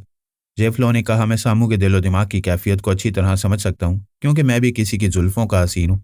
जे सामू ने कहा, यार काफू, तुम भी मेरी तरह और जेफ्लो की तरह किसी से मोहब्बत करो, फिर तुम्हें पता चलेगा कि तुम अपनी दुनिया, अपनी ज़िंदगी की कितनी बड़ी खुशनसीबी से महरूम रहे थे। जे फ्लो ने कहा, मैं भी काफू से यही कहता हूँ कि टेलीपैथी का बहुत बड़ा हथियार हमारे पास है, लेकिन हम इसे छुपाए रखते हैं। दुनिया की बहुत सी खुशियों और बहुत सी नेमतों से महरूम रहते हैं, लेकिन हमें मोहब्बत जैसी नेमत से महरूम नहीं रहना चाहिए। तुम दोनों मुझे अपने रंग में रंगना चाहते हो, मगर मैं पत्थर हूँ और पत्थर में फूल नहीं खिलते। तुमने अक्सर देखा होगा, ख्वाह कितनी हसीन लड़की सामने से गुजर जाए, मैं उसे एक बार देखता हूँ, फिर दूसरी बार कभी नहीं देखता। किसी को देखने से या उसके दिल को किसी की तरफ जबरन माइल करने से मोहब्बत नहीं हो जाती। मोहब्बत तो बेख्तियार होती है, और जब होती है तो समझ में नहीं आता कि अचानक दिल की दुनिया कैसे बदल गई। जब दिल की दुनिया में इनकलाब आएगा तो देखा जाएगा। फिलहाल तुम दोनों आशिक दीवाने हो, मुझे तो होशमंद रहने दो। दीवानगी के आलम में तुम्हें से किसी ने गलती की तो मैं उसे संभाल सकूंगा। काफू, तुम 28 बरस के हो चुके हो, पता नहीं तुम्हारा दिलो दिमाग कैसा है। तुम फूल, खुशबू, रंग, धनक, रंग तरंग, हस्ती और मस्ती और वजूद जन से कायनात में रंग वाली बातों से मुतासिर नहीं होते हो। तुम उन लोगों में से हो जिन्हें ज़बरदस्ती चर्च में ले जाती हैं और किसी औरत से शादी कर देती हैं। फिर ना तुम किसी से मोहब्बत कर पाते हो, ना तुम्हारे अंदर किसी किस्म के इश्क की आग भड़कती है। जिस अनजानी औरत से तुम्हारी शादी करवा दी जाती है, उसी को सारी उम्र भुगतते रहते हो। तुम लोगों ने पहले हुस्न और शबाब और ज़िंदगी की रंगीन किताब पढ़कर सुना दी, मुझ पर असर नहीं हुआ, अब मुझे ताने दे रहे हो। कोई बात नहीं, यारों के ताने भी बर्दाश्त कर लूंगा, लेकिन अभी जो अनहोनी है उसे होनी करने में वक्त ज़ाया ना करो। जब सामू ने अपना घर बसा लिया तो तुम भी अपना घर बसाओ, हम तुम्हारा साथ देंगे। ये बताओ कि तुम्हारी वो महबूबा कौन है? सामू ने कहा, यार फलो, ये बताओ वो तुम्हें लिफ्ट देती है या नहीं? क्या मुझ में कोई कमी है कि कोई हसीना मुझे लिफ्ट ना दे? ये बात नहीं है, मैंने सोच कर पूछा। अगर तुमने उसे टेलीपैथी के जरिए माइल किया तो फिर वो मोहब्बत नहीं होगी, जबर होगा। जेफलो ने कहा, हम तीनों का मिजाज ऐसा है कि खुद पर जबर कर लेते हैं, लेकिन किसी दूसरे पर जबर नहीं करते। मेरा उससे 2 बार सामना हुआ, हमने दूर दूर से एक दूसरे को देखा। ऐसे वक्त वह बेख्तियार मुझे नजरें चुरा चुरा के देखती रही थी। सिर्फ आंखों से देखती रही या दिल से भी देखती रही? मैंने एक बार उसकी आवाज़ सुनी, फिर उसके दिमाग में पहुंचकर ख्यालात पड़े। पता चला कि वो मेरी तरफ माइल हो चुकी है, मुझे बहुत पसंद करने लगी और चाहती है कि मैं उससे बातें करने में पहल करूं। तो फिर तुमने उससे बातें की? मौका ही नहीं मिला। मेरा मतलब है, उन दिनों हम बहुत मोहतात रहते थे, दोस्तों और दुश्मनों सभी से छुप कर रहने के मंसूबे पर अमल कर रहे थे। इसलिए मैंने उसके पास जाकर गुफ्तगू नहीं की। ये सोचकर सब्र कर लिया कि उसके दिमाग में पहुंच चुका हूँ। जब भी ज़रूरत होगी उसका पता ठिकाना मालूम करके उसके पास पहुंच जाऊंगा। चलो, उसका पता ठिकाना तो मालूम है, अब उसके ज़हन में किसी वक्त भी पहुंच सकते हो। ये बताओ वो कौन है और कहाँ रहती है? हम झील के किनारे वाले शहर लिमोन सलगर्दा में रहते थे। उसी झील के किनारे वाले बड़े शहर डी सीजानू में वो रहती है। सैर व तफरीह के लिए हमारे छोटे से टाउन में आई थी, तब मैंने उसे देखा था। फिर एक बार हमारे टाउन में मेला देखने आई थी। इस तरह मैंने उसे 2 बार देखा। जे सामू ने कहा, 2 बार मुलाकात हुई, तुम दूर से आंखें सेंकते रह गए, बात आगे नहीं बढ़ाई। तुम देख रहे हो कि मैं मोना के साथ घरेलू इज़्दवाजी ज़िंदगी गुजारूं, फिर तुम क्यों देर कर रहे हो? जे काफू ने कहा, जो सामू ने किया वही तुम भी करो। हमारी ज़िंदगी में इन औरतों की वजह से रौनक आ जाएगी। मैं तुम दोनों की खुशगवार घरेलू इज़्दवाजी ज़िंदगी देखकर खुश होता रहूंगा, जैसे घर के बड़े बुजुर्ग देखकर खुश होते रहते हैं। फॉर गॉड सेक, तुम दोनों मुझसे ना इश्क करने की फरमाइश करो और न मुझसे ये तवक्को रखो कि मैं अब भी शादी करूंगा। अभी तो सिर्फ जे फ्लो से कह रहा हूँ। सामू ने अपना घर बसा लिया, अब फ्लो को भी यही करना चाहिए और अभी करना चाहिए। जे फ्लो ने पूछा, क्या कह रहे हो? अभी क्या करूं मैं? करना क्या है, पहले ख्याल ख्वानी के जरिए मालूम करो वो कहाँ है, क्या कर रही है। ये भी मालूम करो वो तुम्हारे बारे में कुछ सोचती भी है या नहीं। जे फ्लो शर्माते हुए और हिचकिचाते हुए बोला, वो मुझे हमेशा याद करती रहती है और तसव्वुर में मेरी सूरत देखती रहती है। इसका मतलब है तुम बराबर उसके दिमाग में जाते रहते हो। हाँ, मगर खामोशी से जाता हूँ, उसे पता नहीं चलता। उसके ख्यालात पढ़कर बड़ा मज़ा आता है और मैं उसकी मोहब्बत को अपने लिए, सिर्फ अपने लिए देखकर बड़ा फ़ख्र महसूस करता हूँ। अरे तो फिर देर क्यों कर रहे हो?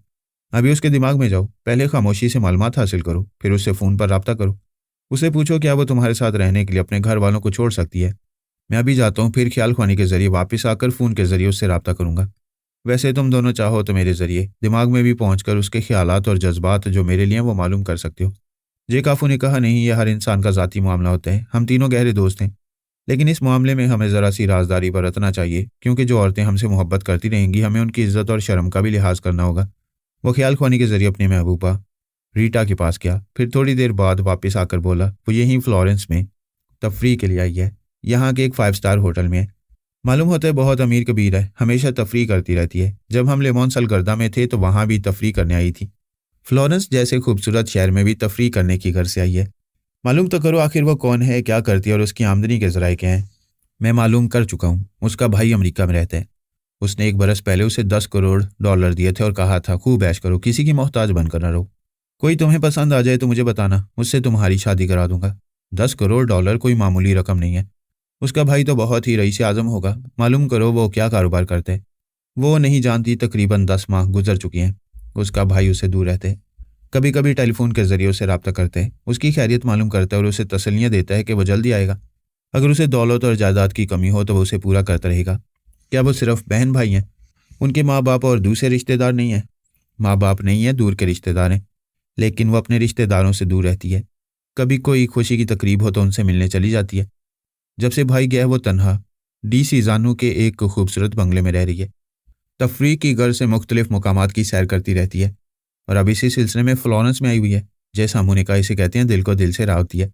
तुम काफू के साथ फ्लोरेंस में पहुंचे हो, वो भी वहां पहुंच गई है। अब सोचते क्या हो, टेलीफोन के जरिए रब्ता करो। जेफ लो ने उसके पास आकर ख्याल ख्वानी के जरिए उसके होटल का कमरा नंबर और टेलीफोन नंबर मालूम किया। फिर दिमागी तौर पर हाजिर होकर रिसीवर उठाकर नंबर डायल करने लगा। थोड़ी देर बाद रब्ता कायम हो गया। दूसरी तरफ से रीटा ने पूछा, हेलो, कौन है? मैं फ़िलहाल एक अजनबी हूँ, लेकिन हम एक दूसरे को तकरीबन 2 माह से जानते हैं। हमने 2 बार एक दूसरे को लिमोन सलगर्दा में देखा है। अगरचे तुम मुझसे ज़रा दूर दूर थी, मगर तुम्हारी नज़रों ने और तुम्हारी अदाओं ने मुझे यकीन दिलाया है कि तुम मुझे दिलो जान से चाहती हो। मैं तुम्हें पसंद कर रहा हूँ और तुम मुझे पसंद करने लगी हो।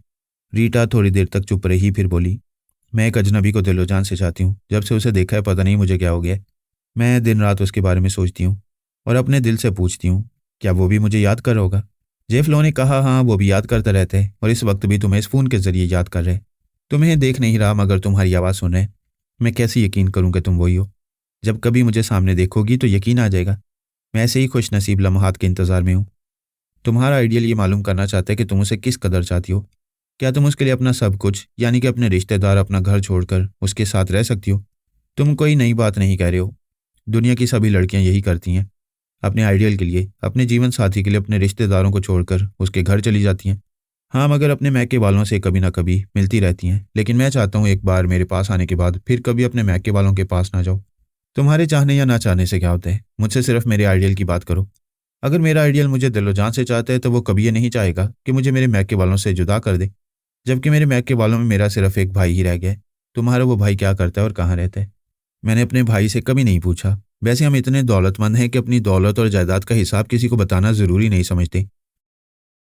जो आइडियल तुम्हारी ज़िंदगी में आएगा वो ज़रूर मालूम करना चाहेगा कि तुम्हारा भाई कौन है और क्या करते हैं।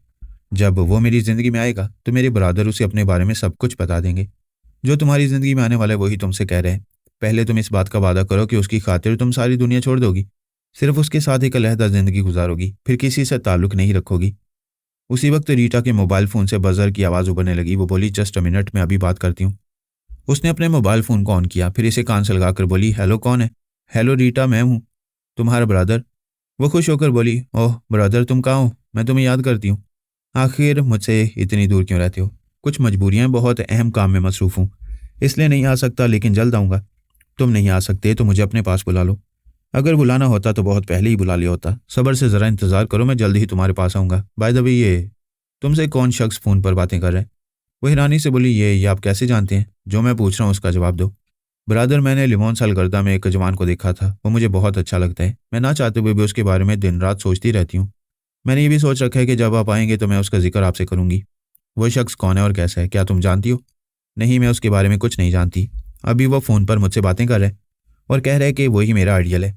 ये कैसा आइडियल है कि तुम्हें मुझसे दूर करना चाहते हैं, तमाम रिश्तेदारों से दूर करना चाहते हैं और शर्त आयद कर रहे हैं कि उससे शादी करने के बाद तुम किसी से मुलाकात नहीं करोगी? क्या इस तरह उसकी खुदगर्जी ज़ाहिर नहीं होती है? क्या ये ज़ाहिर नहीं होता है कि वो कोई अच्छा आदमी नहीं है? और अगर अच्छा होता तो तुम्हारे मैके वालों से तुम्हें दूर करने की कोशिश नहीं करता। ब्रादर, मैं नहीं जानती कि फ़ोन पर वही बोल रहा है या कोई दूसरा शख्स है। तो फिर तुम्हें जानना चाहिए, उससे कहीं मुलाकात का वक्त मुकर्रर करो। मैं अपने आदमियों से कहूँगा कि वो फ्लोरेंस में तुम्हारी निगरानी करें। अगर वो गलत आदमी होगा तो उसे उसकी गलतियों की उसी वक्त सजा दें। ब्रादर, तुम कैसी पुरस्कार ज़िंदगी गुजार रहे हो? मुझसे मुलाकात नहीं करते और कह रहे हो कि तुम्हारे आदमी मेरी निगरानी करते हैं। क्या इस होटल के कमरे के अंदर भी मेरी निगरानी कर रहे हैं? ये क्या कह रही हो? क्या होटल के बंद कमरे में कोई तुम्हारी निगरानी करने आ सकता है? अगर नहीं आ सकता तो आपको ये कैसे मालूम हुआ? वो फ़ोन पर मुझे अपने मैक के बालों से दूर करने की कोशिश कर रहा है। देखो, ज़्यादा बातें ना करो, मेरे अपने ज़राए हैं। मैं तुम्हारी बहुत सी बातें मालूम कर लेता हूँ, इसलिए तुम्हें कहता हूँ कि तुम एक अच्छी ज़िंदगी गुजारी हो। तुम्हारे पास मालो दौलत की कमी नहीं है, सैर व तफरीह करती हो और खुश रहती हो। ये देखकर मुझे इत्मीनान रहता है। अभी तुमने उसे फ़ोन पर इंतज़ार करने के लिए कहा है। उससे बात करो और मुलाकात का कहीं वक्त मुकर्रर करो। मैं उसके बारे में पूरी मालूमात हासिल करना चाहता हूँ। बस अब मैं फ़ोन बंद कर रहा हूँ, तुम उससे बातें करो। इसके बाद ब्रादर ने फ़ोन का राब्ता ख़त्म कर दिया। वो मोबाइल फ़ोन ऑफ करके एक तरफ रखती हुई रिसीवर उठाकर कान से लगाकर बोली, हेलो, क्या तुम मौजूद हो? मैं तुमसे दिल भर कर बातें किए बगैर कहाँ जा सकता हूँ? खूब बातें करना चाहते हो तो मुझसे फ्लोरेंस म्यूजियम के पीछे वाले गार्डन में मुलाकात करो। मैं 1 घंटे बाद वहाँ तुम्हारा इंतज़ार करूंगी। ठीक है, मैं 1 घंटे बाद गार्डन के फवारे के करीब आऊँगा। That's all. उसने राब्ता ख़त्म कर दिया। फिर ख्याल होने के जरिए जय सामू से बोला, तुम मेरे दिमाग में आओ, मैं काफू से यहाँ बातें करूँ। सामू उसके दिमाग में आ गया। जेफ लो ने काफू से कहा जाता है कि सर मंडवाते ही ओले पड़े तो अपनी महबूबा से मोहब्बत का आगाज़ करते ही मुसीबत के आसार दिखाई दे रहे हैं। कैसी मुसीबत? मैं अभी उससे फ़ोन पर बातें कर रहा था। अचानक उसके मोबाइल फ़ोन से उसके भाई ने राब्ता किया। फिर पूछने लगा कि फ़ोन पर उससे कौन गुफ्तगू कर रहा है। काफू ने पूछा, उसके भाई को कैसे मालूम हुआ कि वो होटल के बंद कमरे में तुमसे फ़ोन पर बातें कर रही है? यही तो हैरानी की बात है। इस बात पर रीटा को भी हैरानी हुई। उसने भाई से पूछा कि यह राज वो कैसे जानते हैं। तब उसने कहा, उससे बहस न की जाए, वो अपने मालूमात के ज़राए रखता है और उसे ये भी मालूम है कि मैं उसे उसके भाई से जुदा करके उसके मैक के बालों से दूर अपने साथ कहीं रूपोशी की ज़िंदगी गुजारना चाहता हूँ। यार फ्लो, इससे तो साफ जाहिर हो रहा है कि उसका भाई टेलीपैथी जानता है, अपनी बहन के दिमाग में आता जाता रहता है।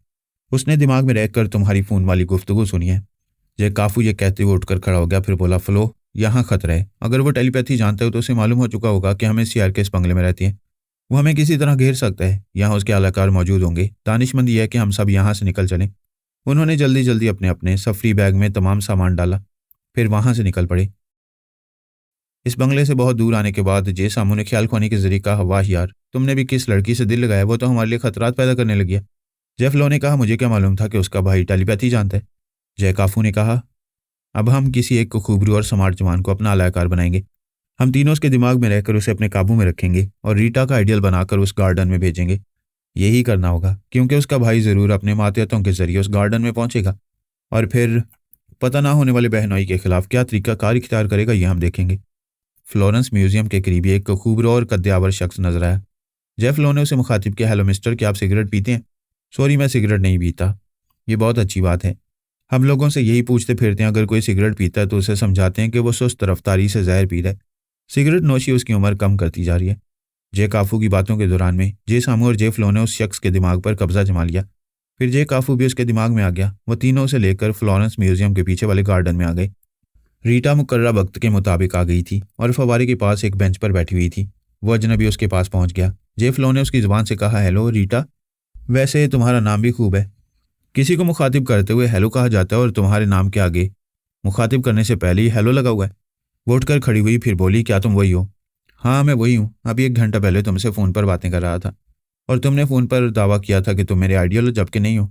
मैं समझ रहा हूँ तुमने झील किनारे लेमन सल गर्दा में जिस आइडियल को देखा था उसकी सूरत मेरी जैसी नहीं है। ऐसे ही वक्त 3 शख्स उनके करीब आ गए। एक ने कहा, हम सब की जेबों में रिवॉल्वर हैं और तुम उनके निशाने पर हो। हमारे साथ खामोशी से चलो। हेलो, रीटा ने उन तीनों से पूछा, तुम सब कौन हो? एक ने कहा, मिस, हम आपके ब्रदर के नमकख्वार और आपके सिक्योरिटी गार्ड्स हैं। ये शख्स बहरूपिया है। हम इससे तन्हाई में कुछ बातें करेंगे। जय काफू ने जे फ्लो से कहा, तुम हेलो रीटा के पास जाकर इसे बातें करो। मैं साले कार को इन तीनों के साथ ले जा रहा हूँ और सामू, जब तक अपना यार फ्लो अपनी इस महबूबा के साथ रहे उस वक्त तक तुम इसकी महबूबा के दिमाग पर पूरी तरह कब्जा जमाए रखो ताकि इसका ब्रदर इसके दिमाग में आकर हमारे दोस्त को कोई नुकसान ना पहुंचा सके। इस प्लानिंग के तहत जे काफू अजनबी के दिमाग में रहकर उन तीनों के साथ गार्डन में दूर एक तरफ आया। फिर उसने उसी अजनबी के दिमाग में एक अजनबी आवाज़ सुनी, यानी रीटा का भाई बोल रहा था, तुम कौन हो और इस अजनबी शख्स को अपना अलाकार बनाकर मेरी बहन के पास क्यों लाए हो? जे काफू ने कहा, मेरा एक दोस्त तुम्हारी बहन को दिलो जान से चाहता है, लेकिन हमने अंदाज़ा किया कि तुम टेलीपैथी जानते हो। तुमने मेरे दोस्त को ट्रैप करने के लिए अपनी बहन के जरिए उसे गार्डन में बुलाया, लिहाजा हम भी बहुत मोहतात होकर आए हैं। अच्छा, तो तुम्हारा दोस्त मेरी बहन से मोहब्बत करता है। अब मैं यकीन से कह सकता हूँ कि तुम सिर्फ 2 दोस्त नहीं हो बल्कि 3 हो और तुम J3 हो। हम इनकार नहीं करेंगे, बेशक हम J3 हैं। अब तुम अपने बारे में बताओ। मैं अमरीकी टेलीपैथी जानने वालों में से एक हूँ। अगर मुझे दुश्मन ना समझो तो दोस्त बनकर मेरी बातें सुनो। मेरे लिए इससे बढ़कर खुशी की बात कोई नहीं होगी कि मेरी बहन की ज़िंदगी में एक टेलीपैथी जानने वाला जीवन साथी आए। वो जीवन साथी मेरी बहन को मुकम्मल तहफ़्फ़ुज़ दे और उसकी ज़िंदगी को खुशियों से भर दे। ये तुम कैसे कह सकते हो? इसलिए कि टेलीपैथी जानने वाले खुद ही मुसाइब में मुब्तला रहती हैं। तुम 3J में से कोई एक भी ऐसी गलती नहीं करता है, इसलिए तुम तीनों कभी किसी दूसरे टेलीपैथी जानने वालों के शिकंजे में आसानी से नहीं आओगे। जब तुम समझते हो कि हम अपने बेहतरीन तरीक़ेकार के ज़रिए महफूज रहते हैं और किसी के गुलाम बनकर नहीं रहते, तो फिर तुम भी ऐसी ज़िंदगी क्यों नहीं गुजारते हो? मेरे लिए बहुत देर हो चुकी है। अगर इब्तदा से मैं तीनों का साथी होता, तो तुम्हारी तरह एक आज़ादाना ज़िंदगी गुजारता रहता, लेकिन मैं मुसाइब में मुब्तला रहता हूँ। पहले जैकी ओल्ड का गुलाम बना रहा, फिर पारस और पोरस के ज़ेर असर रहा, अब अमरीकी अकाबरीन की पनाह में आ गया हूँ। यहाँ मैं आज़ाद तो हूँ, लेकिन पाबंदी है कि आर्मी हेडक्वार्टर से बाहर नहीं जा सकता। क्या तुम अपना नाम बताना पसंद करोगे? मेरा नाम कैनी बॉल है और मेरे साथी का नाम लेजी गार्ड है। हम आज़ाद होते हुए भी तुम तीनों की तरह आज़ाद नहीं है। अगर तुम वहाँ से निकलना चाहो तो हम तुम्हारी मदद कर सकते हैं। इससे अच्छी बात क्या होगी? मेरी बहन का रिश्ता होने से पहले हमारे दरमियान एतमाद का रिश्ता कायम हो जाएगा। मैं तुम लोगों की मदद से अपनी बहन के पास पहुँच जाऊँगा, तो फिर मेरी तरह का खुश नसीब और कोई नहीं होगा। तुम्हारी बातों से खुलूस और नेक नियति झलक रही है, लेकिन हम इतनी जल्दी भरोसा नहीं करेंगे। तुम्हारी मदद करने के दौरान में हम तीनों पहले की तरह रूपोश रहा करेंगे। तुम हमारा सुराग नहीं लगा सकोगे और ना ही लगाने की कोशिश करोगे। मैं अपनी प्यारी और लाडली बहन की कसम खाकर कहता हूँ, कभी तुम लोगों के खिलाफ नहीं सोचूंगा और ना ही तुम लोगों की गफलत से कोई फ़ायदा उठाऊंगा। ठीक है, हम अपने दोस्त को समझाएंगे, तुम अपनी बहन को समझाओ कि जब तक तुम वहां से निकल नहीं आओगे उस वक्त तक वो दोनों एक दूसरे से मुलाकात नहीं करेंगे। मैं अभी अपनी बहन को समझाऊंगा। उनका ख्याल खुआनी का राब्ता खत्म हो गया। जयकाफू ने अपने दोस्त के पास आकर कहा, फ्लो, तुम हेलो रीटा से साफ साफ कह दो कि तुम टेलीपैथी जानते हो और उसका भाई भी टेलीपैथी जानता है। अभी उसका भाई उसके दिमाग में आकर उससे बातें करने वाला है। जब वो बहन भाई बातें करने लगे तो तुम म्यूजियम के सामने चले आना, मैं इंतजार कर रहा हूँ। फिर उसने जे सामू से कहा, सामू मेरे दिमाग में आ जाओ। थोड़ी देर बाद जे फ्लो आएगा तो हम मौजूदा सूरत हाल पर गौर करेंगे। जय फ्लो हेलो रीटा से बोला, मैं तुमसे एक अहम और राज की बात कहना चाहता हूँ। तुमने मुझे सूरत से तो पहचान लिया, मैं वही हूँ जो तुम्हें दूर ही दूर से देखता रहा, लेकिन ये नहीं जानती हो कि मैं और मेरे दो दोस्त टेलीपैथी जानते हैं। वह हैरानी से बोली, वाकई क्या तुम टेलीपैथी जानते हो? मेरे दिमाग में भी आकर बोल सकते हो? मैं तुम्हारे दिमाग में आकर बोल सकता हूँ और तुम्हें यह सुनकर हैरानी होगी कि तुम्हारा भाई भी टेलीपैथी जानता है और अभी वह तुम्हारे दिमाग में आकर बातें करने वाला है, या शायद तुम्हारे दिमाग में आ चुका है। रीटा ने अपने दिमाग में अपने भाई की आवाज़ सुनी। वह कह रहा था, रीटा मैं तुम्हारा भाई कैनिबाल बोल रहा हूँ। तुम्हें हैरानी होगी, लेकिन तुम्हारे महबूब जो कह रहा है दुरुस्त कह रहे हैं। ये भी टेलीपैथी जानता है और मैं भी जानता हूँ। आज तक मैंने ये बात इसलिए छुपा रखी थी कि तुम्हें मालूम होता और कोई दुश्मन ख्याल खो नहीं करने वाला। तुम्हारे दिमाग में आता तो मेरी बहन होने के बायस तुम्हें किसी तरह भी नुकसान पहुंचाता। अब मुझे इत्मीनान है, तुमने जीवन साथी के लिए जिसका इंतखाब किया वो और उसके दो दोस्त टेलीपैथी जानते हैं और वो बहुत ज़हीन है। दुश्मनों से महफूज रहने के तरीकों पर अमल करते रहते हैं। वो जय फ्लो से बोली, तुम ठीक कह रहे हो, मैं अपने दिमाग में बरादर की आवाज़ सुन रही हूँ। फिर वो अपने बरादर से बोली, तुमने अपनी बहन को यह कभी नहीं बताया कि तुम कहाँ और क्या करते हो? मैंने जे फ्लो और उसके दोनों साथियों को बता दिया है कि मैं मुसाइब में मुब्तला रहता हूँ, इसीलिए तुमसे गुफ्तगू करने के सिलसिले में मोहतात और तुमसे बहुत सी बातें छुपाता हूँ। अब इत्मीनान हो रहा है कि दुश्मन टेलीपैथी जानने वाले तुम्हारे महबूब की मौजूदगी में तुम्हें नुकसान नहीं पहुंचा सकेंगे। वो बोली, आज अचानक बहुत सारी बातें मुझे हैरान भी करी और खुशी भी हो रही है। हैरानी की बात यह है कि तुम टेलीपैथी जानते हो। सिर्फ तुम ही नहीं, मेरा होने वाला जीवन साथी भी मेरे भाई से कम नहीं है। कैनिबाल ने कहा, हेलो रीटा, तुम बहुत खुश नसीब हो, लेकिन तुम लोगों को कुछ अरसे तक जुदा रहना पड़ेगा और मैं तुम्हारे जरिए जय फ्लो से कह रहा हूँ कि वो यहाँ से जाए, बाद में उससे गुफ्तगू होगी। जय फ्लो ने रुखसत होते वक्त रीटा का हाथ अपने हाथ में लिया, फिर कहा, हम आर्जी तौर पर जुदा होंगे, मगर खुदा की मर्जी होगी तो जल्द ही एक दूसरे के शरीके सफ़र बन जाएंगे। इसके बाद वो जुदा हो गए। जय फ्लो म्यूजियम के बाहर आया। वहाँ जय फ्लोज का इंतजार कर रहा था और जय काफू के दिमाग में जय सामू मौजूद था। उन तीनों की तवक्कुआत के खिलाफ हालात का रुख बदल गया था। उन्हें यह फैसला करना था कि रीटा के भाई कैनिबाल पर किस हद तक भरोसा किया जा सकता है, और भरोसा करने के लिए लाजमी था कि बहुत मोहतात होकर उसे आजमाया जाए। जब तक कैनिबाल अमरीकी अकाबरीन की कैद से रिहाई हासिल नहीं कर लेता और उन तीनों का एतमाद हासिल करने में कामयाब ना हो जाता, उस वक्त तक उनके दरमियान बात नहीं बन सकती थी। उन 3J ने इब्तदा में ही यह फैसला कर लिया था कि वो तीनों किसी चौथे फर्द पर कभी भरोसा नहीं करेंगे। उन्होंने सबसे पहले इस पहलू से सोचा कि जब कैनिबाल उन तीनों से अपनी बहन के मुस्तकबिल के बारे में और उनसे अपनी दोस्ती के बारे में कह रहा है, तो क्या उस कैनिबाल के दिमाग में कोई दूसरा अमरीकी टेलीपैथी जानने वाला मौजूद नहीं होगा? यकीनन मौजूद होगा। अमरीकी अकाबरी ने कैनिबाल को यूं ही आज़ादी से ख्याल ख्वानी करने का मौका नहीं दिया होगा। दूसरे अमरीकी टेलीपैथी जानने वालों में से इस वक्त कोई ना कोई उसके दिमाग में मौजूद रहा होगा। किसी टेलीपैथी जानने वाले की मौजूदगी का मतलब यही हो सकता था कि वो कैनी बॉल के जरिए 3J को ट्रैप करना चाहते हैं। उसकी बहन से रिश्तेदारी कराने की आड़ में किसी दिन किसी वक्त भी उन तीनों को फांस कर उन्हें अपना मामूल और ताबे बनाना चाहती हैं। 3J ऐसे नादान नहीं थे। वो दूर से हर मामले को हर पहलू से समझते थे, फिर अमल करते थे। वो दोस्ती और रिश्तेदारी करने से पहले उन हालात और तजुर्बात की रोशनी में पूरी जहानत से तमाम पहलुओं पर गौर कर रहे थे।